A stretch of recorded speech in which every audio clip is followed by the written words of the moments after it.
The night sky above Earth's largest radio telescope array in New Mexico changed forever on a quiet Tuesday evening. Bob Miller, the night shift operator, was sipping his coffee when the alerts started flooding his screen. At first, he thought it was a malfunction. The readings were unlike anything he had seen in his 15 years at the facility. "This can't be right," he muttered, adjusting his glasses. The instruments were detecting a massive cluster of objects that had seemingly appeared out of nowhere at the edge of the solar system. His trembling fingers reached for the emergency protocol button. Within an hour, every major space agency on Earth was awake and scrambling. The objects weren't just random space debris.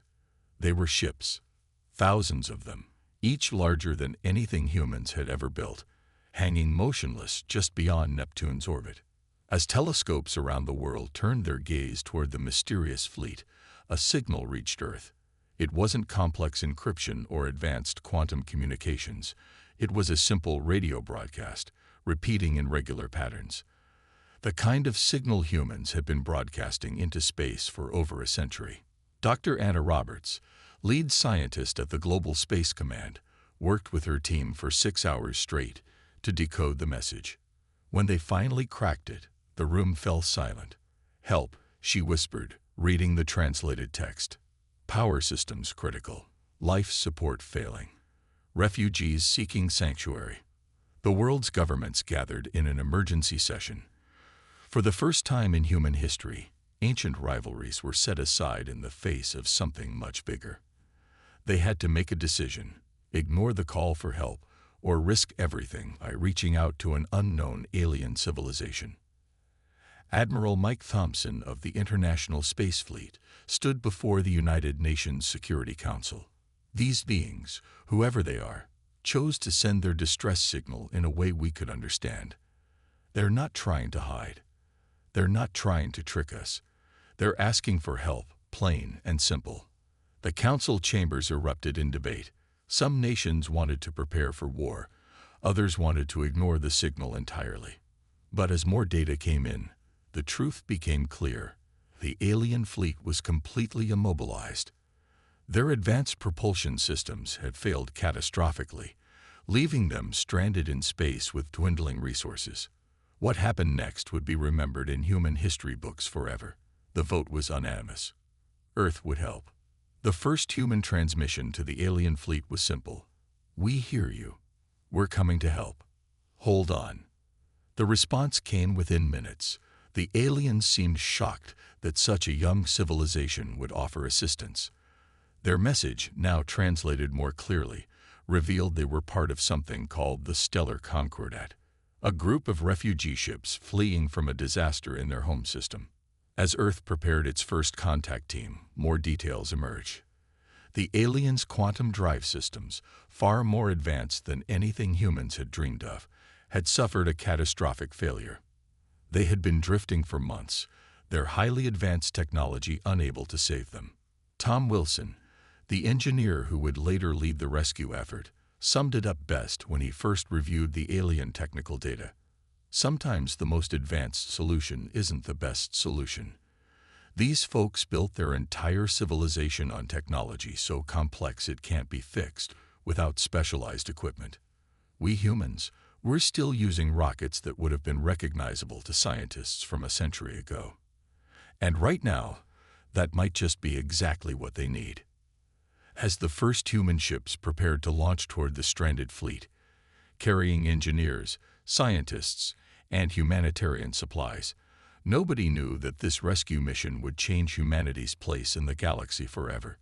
The simple act of offering help to strangers among the stars would prove that sometimes being less advanced technologically didn't mean being less capable. The greatest space rescue mission in human history was about to begin, and it would start with a simple message: hold on, we're coming. The human rescue ships approached the alien fleet after 3 weeks of travel. Even from a distance, the size of the alien vessels amazed the rescue team. Each refugee ship was bigger than Earth's largest cities, their silver hulls reflecting the distant sunlight. Tom Wilson stood at the viewport of the lead rescue ship, the Hope, his mouth open in wonder. Those ships could hold millions, he said to Captain Rodriguez, who nodded silently beside him. The closer they got, the more they could see the subtle signs of the fleet's distress. Emergency lights blinking, some sections completely dark, and slight tumbling movements that showed their stabilization systems were failing. The first meeting between humans and the stellar Concordat took place on their command ship. The alien leaders had expected primitive beings in simple spacesuits. Instead, they found well-organized teams of engineers and scientists, carrying practical tools and portable analysis equipment. The alien chief engineer, a tall being with silvery skin who humans called Silver due to their appearance, watched with barely hidden doubt as Tom's team began their initial scans. "Your species still uses electronic scanning devices?" Silver asked, their translator making the words sound almost mocking. "We haven't used such basic technology in centuries." Tom didn't take offense. He kept working while explaining. "Sometimes the old ways work best. Can't hack a manual pressure gauge. Can't get a software glitch in a wrench." His team spread out through the engine room, their primitive tools gathering data that the aliens' advanced systems couldn't even detect anymore. After 12 hours of investigation, the human team gathered to share their findings. What they discovered surprised everyone, even the aliens. The quantum drives weren't just broken, they had a fundamental design flaw. The same advanced technology that made them so powerful had made them impossible to repair without specialized facilities. It's like building a car where you have to replace the entire engine if a spark plug fails, Tom explained to the Alien Council. He pulled up a simple holographic display showing his team's analysis. "Your systems are amazing, but they're too integrated. When one part fails, everything fails." The alien leaders chittered among themselves, their translators struggling to keep up with their rapid discussion. Finally, Silver spoke again, this time with less condescension. "What do you propose, Engineer Wilson?" Tom stood up and walked to the center of the Alien Council chamber. "We can't fix your quantum drives. They're beyond our technology level. But we can build you something temporary using our chemical rockets and mechanical systems. It won't be fast, but it'll get you to the nearest safe port for proper repairs." The Alien Council erupted in protest. The idea of using primitive rocket technology on their advanced ships seemed ridiculous to them. But as Tom's team shared more details of their plan, even the most skeptical aliens began to listen. "Look at it this way," Tom said, pulling up another diagram. "Your ships are like a highly trained athlete with a broken leg. Right now, you're stuck because you can't run at full speed. We're offering you a crutch. It's not pretty, it's not fast, but it'll get you walking again." The human team spent the next few days demonstrating their ideas. They showed how Earth's simple technology could be adapted to work with the alien systems. They proved that sometimes being less advanced meant being more flexible, more adaptable. The turning point came when Tom's team built a small-scale prototype, connecting a modified Earth rocket engine to an alien power system. The test was successful, producing enough thrust to move a test mass.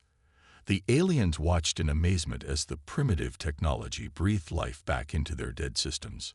Silver approached Tom after the test, their posture different now, more respectful. "Perhaps," they said slowly, "we have something to learn from Earth's approach to engineering. Your solutions are surprisingly effective." As the human teams began preparing for the massive task ahead, Tom couldn't help but smile. Sometimes the best solutions weren't the most advanced ones. Sometimes they were the ones that simply worked. The real work was about to begin, and humanity was ready to prove that their primitive technology could save an advanced civilization. Tom Wilson's team worked around the clock in the alien fleet's massive engineering bay. The space was filled with the sounds of welding, hammering, and the steady hum of testing equipment. What the aliens initially saw as primitive noise, they now watched with growing interest. "Watch this," Tom said to Silver, holding up what looked like a simple mechanical valve. "This is how we're going to control the fuel flow without relying on your quantum computers." He demonstrated how the purely mechanical system worked, using basic physics principles that hadn't changed in centuries. Silver picked up the valve, turning it over in their long fingers. "But it's so simple," they said, not as an insult this time, but with genuine curiosity. "That's the point," Tom replied, wiping sweat from his forehead. "Simple means fewer things can go wrong. Simple means we can fix it with a wrench instead of needing a quantum programmer." The human approach was spreading across the fleet. In every ship, engineers were installing what they called hybrid drives, a combination of Earth's chemical rockets and the aliens' power systems. The aliens began referring to it as primitive innovation, but now they said it with respect. One of the younger alien engineers, nicknamed Blue, followed Tom everywhere, asking endless questions about human engineering. "But why do you use backup systems that don't connect to the main computer?" Blue asked one day. Tom smiled, remembering his early days as a curious engineer. "Because computers fail. But a good old pressure gauge. It'll work even if everything else stops working. Sometimes you need a backup for your backup." The project faced its first real test when they installed the hybrid drive on a small scout ship. The alien crew watched nervously as humans attached what looked to them like ancient technology to their sleek vessel. Tom stood at the test control station, his hand steady on the manual override lever. "Beginning test firing in 3, 2, 1. He called out. The hybrid drive roared to life, its chemistry-based thrust mixing with the alien power systems in a way nobody had tried before. The readings were good, better than good. "It's working," Blue exclaimed, their translator barely keeping up with their excitement. "The thrust efficiency is higher than our calculations predicted." Word spread quickly through the refugee fleet. The human solution, while not as elegant as the quantum drives, worked reliably. More importantly, if anything went wrong, it could be fixed with basic tools and spare parts that could be manufactured anywhere. The Alien Council called an emergency meeting. Tom stood before them again, but this time the atmosphere was different. Gone was the condescension, replaced by something that looked almost like admiration. "Your species has shown us something important," the High Commander said, their voice resonating through the chamber. "We became so focused on advancing our technology that we forgot the value of reliability, of simplicity." Tom nodded. Every human engineer learns this lesson early. The more complex a system is, the more ways it can fail. Sometimes the best solution isn't the most advanced one. It's the one you can fix with a hammer if you have to. The council made their decision. They would implement the human hybrid drive system across the entire fleet. It wasn't just about getting their ships moving again. It was about learning a different way of thinking about technology. As the meeting ended, Silver approached Tom with what humans had learned was the alien equivalent of a smile. "We have been traveling the stars for centuries," they said, "but perhaps we needed to meet humanity to remember something we had forgotten. Innovation isn't always about making things more complex. Sometimes it's about finding the simplest solution that works." The next phase would be the biggest challenge yet, modifying thousands of ships with the new hybrid drives. But now, humans and aliens would work together, each learning from the other's approach. As Tom watched teams of human and alien engineers working side by side, he realized they were creating more than just a rescue plan. They were building a bridge between two very different ways of thinking about technology, about progress, and about solving problems. The real work was just beginning, but now it would be done together. The next few weeks turned the alien fleet into the biggest construction site in the solar system.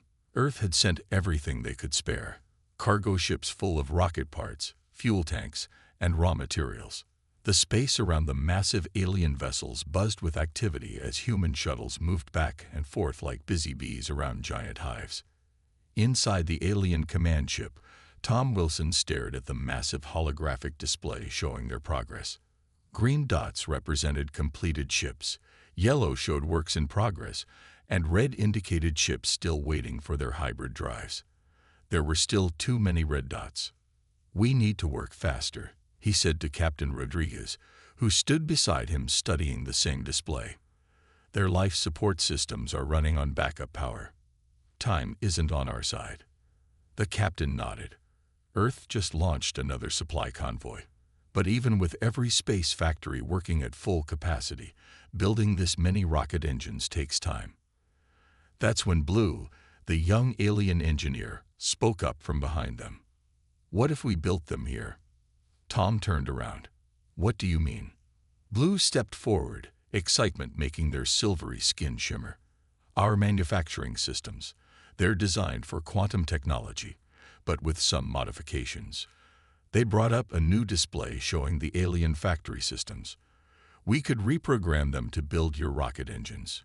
The idea spread like wildfire through the fleet. Soon, sections of alien ships that once built quantum circuits were retooled to manufacture what the aliens had called primitive technology. The irony wasn't lost on anyone. The most advanced manufacturing systems in known space, building chemical rockets. The work wasn't easy. Human engineers had to teach alien computers how to build technology hundreds of years behind them. It was like teaching a quantum computer to make steam engines. But it worked.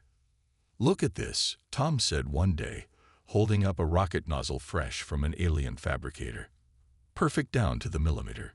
Better than anything we can make on Earth." The alien manufacturing systems could produce in hours what took Earth's factories days to complete. Silver, who had become Tom's close friend, examined the nozzle. "We never considered using our advanced manufacturing for simpler technology." The idea seemed backwards. "Sometimes you have to go backwards to go forwards," Tom replied with a smile.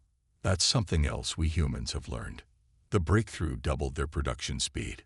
Ships that would have taken months to retrofit could now be completed in weeks.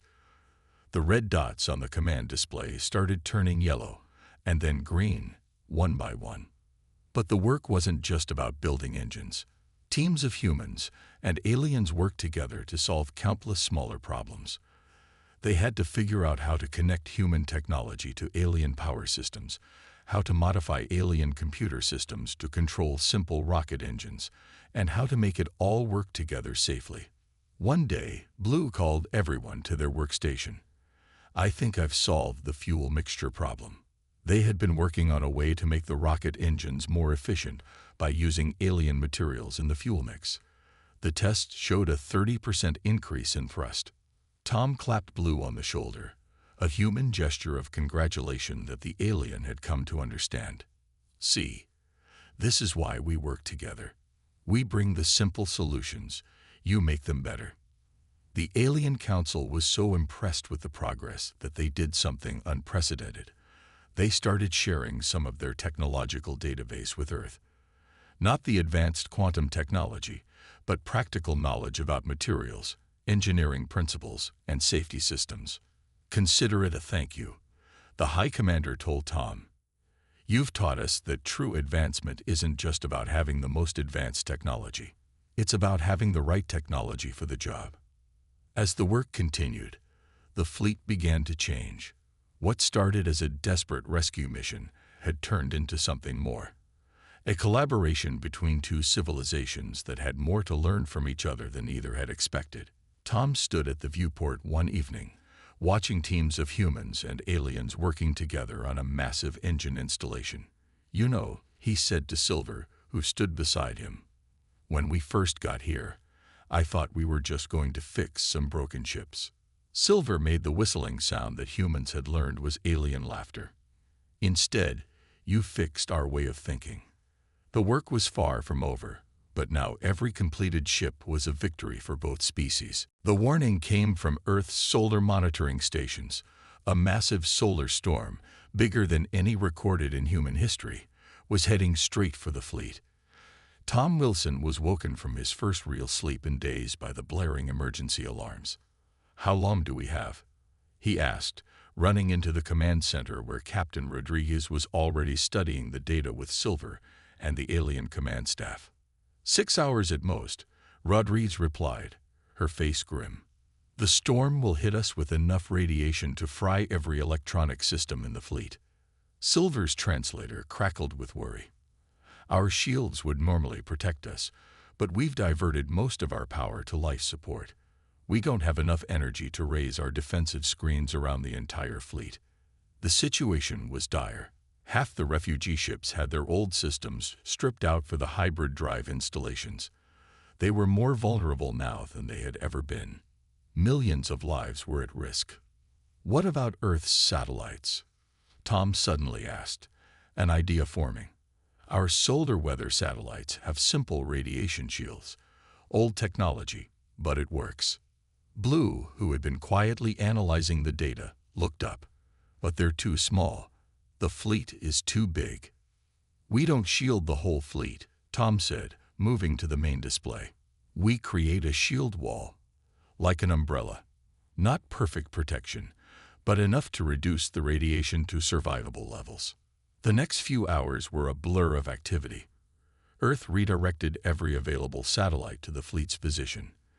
The aliens used their remaining power to move their ships into a tight formation, like penguins huddling against the cold. Human engineers worked frantically to link the satellites together, creating a makeshift barrier between the fleet and the coming storm. It wasn't elegant. It wasn't advanced. But like everything humans had done so far, it was practical. The satellites are in position, Rodriguez reported. But there's a gap in the coverage. We need more satellites. That's when Silver made a suggestion that surprised everyone. What if we used parts from our damaged quantum shields? Not as shields, but as simple radiation reflectors. Tom stared at the alien engineer. You'd let us modify your advanced technology. You've taught us that sometimes the simplest solution is the best one. Silver replied. These broken pieces are useless to us as quantum devices, but as simple mirrors. The race against time intensified. Teams of humans and aliens worked together, stripping down complex alien technology into basic radiation reflectors. They attached them to human satellites, creating a patchwork shield unlike anything either civilization had built before. The storm hit just as they finished. The command center watched in tense silence as the wall of radiation approached. The makeshift shield started to glow as it took the impact.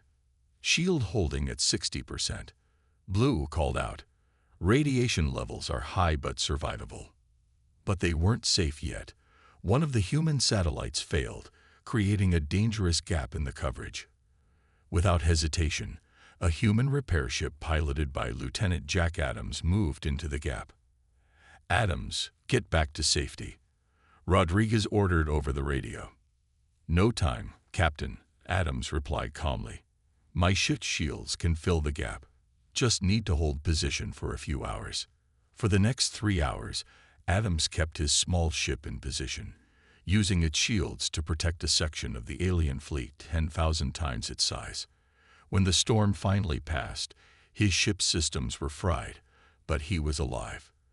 And so were the millions of aliens his actions had helped save. The aftermath of the crisis changed everything. The aliens had seen humans not just working to save them, but risking their lives to do it. The human approach to problem solving, using whatever worked, no matter how simple, had proved itself again. In the command center, the High Commander personally thanked Adams for his bravery. "We have long believed that advanced technology marked the height of civilization," they said. "Today we learned that true advancement lies not in the complexity of our tools, but in the spirit of those who use them." Tom looked around the room at humans and aliens working together to assess the damage and make repairs. The crisis had forced both species to think differently, to combine their strengths in new ways. They had survived not because of advanced technology, but because they had learned to work together and use everything at their disposal, no matter how simple or complex. The storm had passed, but it had left both species changed, and stronger for it. After weeks of preparation and surviving the solar storm, the moment of truth had arrived. The first group of alien ships, fitted with their hybrid drives, was ready to attempt their journey to safety. Tom Wilson stood at the main control station, surrounded by both human and alien engineers. The massive view screen showed 20 huge refugee ships, their new engines gleaming against their silver hulls. Each ship carried over 100,000 aliens. "All ships report ready," Blue announced, their fingers dancing over the control panels. "Hybrid drives are powered up and stable." Silver, who had become the bridge between human and alien engineering teams, turned to Tom. "Would you like to give the command? It seems fitting, since this was your design." Tom shook his head. "This wasn't just my design. This was all of us working together." He looked at Blue. "Why don't you do it? You're the future of both our engineering traditions now." Blue's skin flickered with emotion as they stepped forward. Their voice rang clear through the command center. "All ships, begin engine sequence. Startup protocol in 3, 2, 1. The hybrid drives came to life across all 20 ships. What would have once been silent quantum power was now accompanied by the visible glow of chemical rockets, a perfect blend of human and alien technology. The massive vessels began to move for the first time in months. "First wave showing stable thrust patterns," reported Captain Rodriguez from her station.